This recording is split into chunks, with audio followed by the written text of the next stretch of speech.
trade between the countries and also mutual investment protection in both countries. और ये बात कर रहे हैं फ्री ट्रेड एग्रीमेंट की। ये चाहते हैं कि रूस और भारत के बीच में फ्री ट्रेड एग्रीमेंट हो जाए।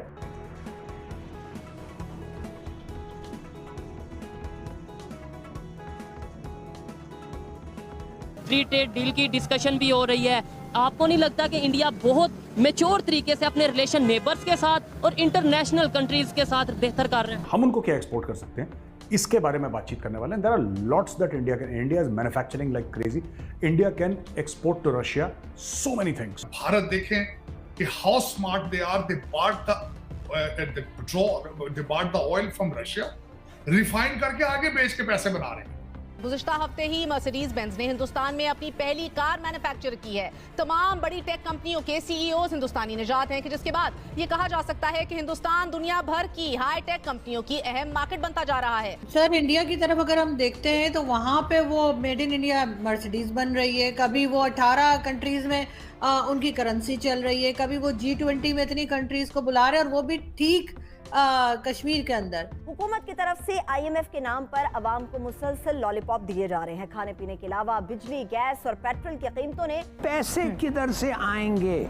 पैसे उधर से आएंगे जिधर हैं। किधर हैं पैसे? एक चीज नहीं है, आज आप किसी अमेरिकन फार्मेसी में चले जाएं, आप जो दवाई खरीदेंगे अमेरिका के अंदर वो मेड इन इंडिया। भारत में आईफोन्स की प्रोडक्शन में नुमाया इजाफा देखने को मिला है गुज़िश्ता साल। ये हिंदुस्तान की बात है, जबकि पाकिस्तान में आलम यह है कि मोबाइल फोन्स की असेंबलिंग खतरे का शिकार होती। बात करें तो रशिया के साथ फ्री ट्रेड डील की उनकी बात चल रही है। क्रूड ऑयल सबसे ज्यादा खरीदा जा रहा है। तो पाकिस्तान के अंदर हम बड़ी कोशिश करते रहे हैं कि जनाब बड़े बड़े स्पोर्ट्समैन आए, बड़े लोग आए, ताकि पाकिस्तान का। नमस्कार दोस्तों, जय Hind. Now Hindustan speaks channel में आपका स्वागत है। आज हम आपको बताने वाला हैं कि रसिया और यूक्रेन का विवाद चल रहा है और रसिया चाहता है कि भारत के साथ और मजबूत रिलेशन हो जाए।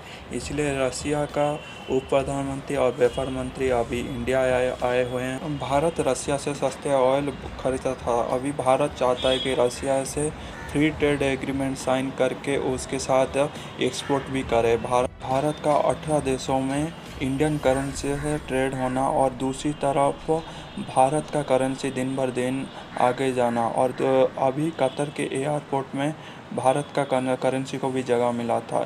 मैं अभी कुछ दिन पहले एक वीडियो वायरल हुआ था जहां पे मीका सिंह सिंगर वो बता रहे थे कि भारत का करेंसी कतर एयरपोर्ट में शॉपिंग करने के लिए भी यूज होता।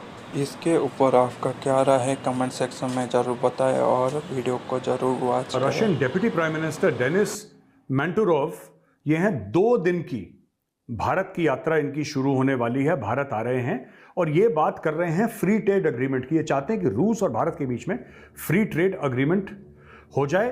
We need to find a niche in the products which India can replace. He told reporters on the sideline of the event, in civilian projects we need as wide cooperation as it was before the sanctions.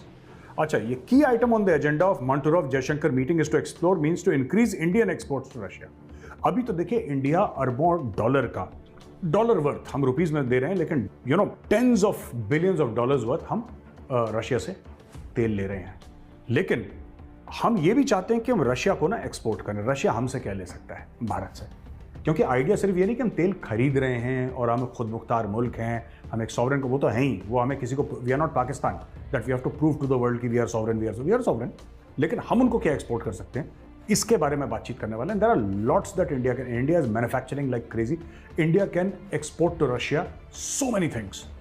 It can export to Russia so many things, specially in the field of information technology. And there are so many other things जो भारत में बनती हैं ना, manufacture, मतलब अंत नहीं है यहाँ पे जो मैन्युफैक्चरिंग हो रखी है कुछ सालों में, जो हो तो बहुत पहले से रही थी, लेकिन यहाँ पे जो टर्बोचार्ज हुआ है माहौल भारत में, तो ये रशिया के साथ फ्री ट्रेड एग्रीमेंट की बात चल रही है।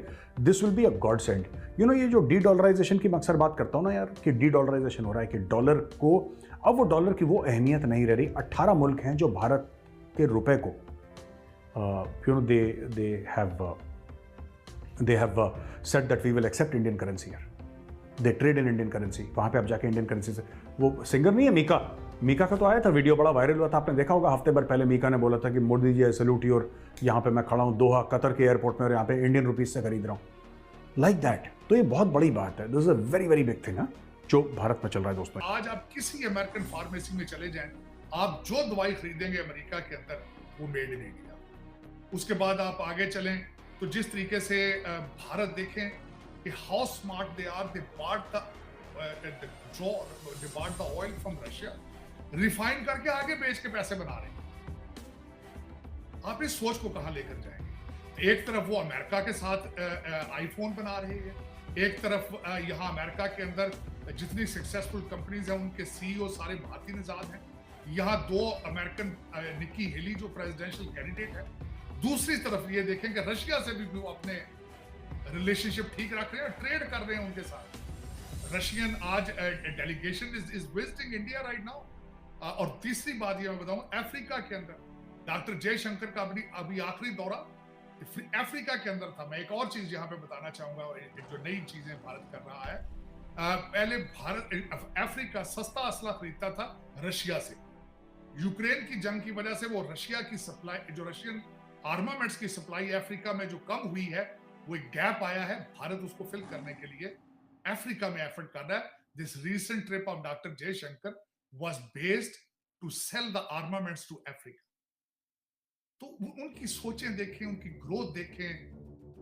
अमेरिका आज बिल्कुल इस तरह लगता है जिस तरह भारत के पांव में पड़ा हुआ है। मेरा मकसद है कि चाइना को काउंटर करने के लिए उनको बावर करा दिया गया कि you can not come into our area without the support of India. और दूसरा, मैंने आपको शायद आपने सुना ही होगा, मेरा ख्याल है आप और मैं एक इवेंट में इकट्ठे थे जहां ये कहा गया था कि हर अमेरिका के बोर्ड के ऊपर, American company, any successful American company की बोर्ड के ऊपर जब तक भारतीय नहीं होता उनका स्टॉक ऊपर नहीं जाता। वर्सेस आप ये बताएं, दुनिया में आपने कोई मुल्क छोड़ा है रिसेंटली जहां खैरात मांगने नहीं गया? वहाँ पे वो मेड इन इंडिया मर्सिडीज बन रही है, कभी वो 18 कंट्रीज में उनकी करेंसी चल रही है, कभी वो G20 में इतनी कंट्रीज को बुला रहे हैं, और वो भी ठीक कश्मीर के अंदर। और हम जो है गज़वा हिंद में है, या फिर आटे की लाइन खत्म हो गई है। वैसे ये भी खबर चल रही है कि आटा मिलना बंद हो गया। मैं ज़ाती तौर पर पूछे, मैं भारत की हिस्ट्री को बड़ा 1947, मैं तो खैर बहुत पुरानी पढ़ता हूँ क्योंकि मैं पढ़ रहा हूँ, बड़ा शौक है मुझे हिस्ट्री का, पॉलिटिकल साइंस का। लेकिन 1947 के बाद मैंने बड़े गौर से देखा कि क्या क्या गलतियां वो क्या कर रहे थे, हम क्या कर रहे थे। हमारे फंडामेंटल्स डिफरेंट है, मैं ये मानता हूँ। डीएनए की हद तक हम ठीक है, लेकिन उनके फंडामेंटल्स डिफरेंट, उनका फंडामेंटल्स डिफरेंट। इस वक्त जो मैं 1000 इख्तलाफात के बावजूद, मुझे पता है पाकिस्तान में मोदी साहब, अब तो खैर मैं समझता हूँ वो भी चेंज हो चुका है। अब तो बेचारे लोग, अब तो पाकिस्तानी तारीफें कर रहे हैं जी, मोदी साहब जैसा लीडर भी आए, अब तो ओपनली कह रहे हैं। बहुत पहले नफरत थी उनकी बातों पे, चीजों पे, लेकिन भारत के लिए मोदी साहब ने जो कुछ किया, मेरा ख्याल है आज तक कोई पिछला लीडर नहीं कर सकता, इसमें कोई शक नहीं। जो अच्छी चीज है उसकी तारीफ करने, मैं समझता हूं ये सितम ज़रीफी होती है कि उसकी तारीफ ना कीजिए। भारत के लिए वो अच्छे हैं, उसकी तारीफ करनी चाहिए। नेशनलिज्म उन्होंने प्रमोट किया, तारीफ करनी चाहिए। अपनी कौम को उन्होंने कौमियत सिखाई है, तारीफ करनी चाहिए। और उसमें आके मैं ये खासकर बात ये करना चाहूंगा, 2-3 चीजें हैं जिनकी वजह से इस वक्त भारत रख है। एक तो उनका system of education, no competition, बल्कि MIT की टक्कर के इंस्टीट्यूशन उनसे अच्छे इंस्टीट्यूशन होंगे। और दूसरी, मैं हमेशा ये बात करूंगा, कभी भी पैसा वहां नहीं आएगा जहां शरारत होगी, जहां लड़ाई होगी, झगड़ा होगा, पैसा भाग जाएगा। मुझे आप छोटा सा एक फंडामेंटल क्वेश्चन, 2 लोग आपस में लड़ रहे हो, आप साथ वहां उनके बैठ के